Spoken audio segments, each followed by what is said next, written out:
মদন মিত্রের কথা এখন বিরোধীদের মুখে, তারা এখন বলছেন যে ওহ লাভলি, কারণ 2024 নির্বাচনের আগে লাভলি মিত্র এমন একটি বল তুলে দিয়েছেন তাদের হাতে যে তারা সুযোগ পেয়ে গেছেন মমতা বন্দ্যোপাধ্যায়কে, অভিষেক বন্দ্যোপাধ্যায়কে, তৃণমূল কংগ্রেসকে নিয়ে আরও 5টা কথা বলার।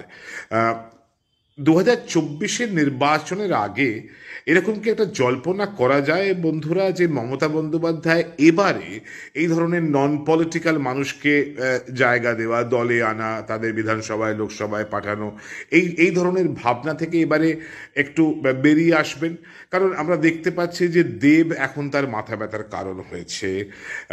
দেব তার মাথা ব্যথার কারণ একমাত্র দেখবেন আপনি ব্রাত্য বসু, যিনি একেবারে ধরুন 2011-র আগে একটা আন্দোলনের মধ্যে দিয়ে এসে তারপর তৃণমূল কংগ্রেসে সম্পৃক্ত হয়েছেন, এইরকম কয়েকজন ছাড়া পরে যারা এসেছেন তাদের মধ্যে কাঞ্চন মল্লিক, এই ধরনের কয়েকটি ব্যতিক্রম ছাড়া এই সোসাইটি থেকে যারা আসছে, যারা ঠিক রাজনীতির মানুষ নন, তারা কিন্তু বিড়ম্বনার কারণ মাঝে মধ্যেই হয়ে যাচ্ছেন।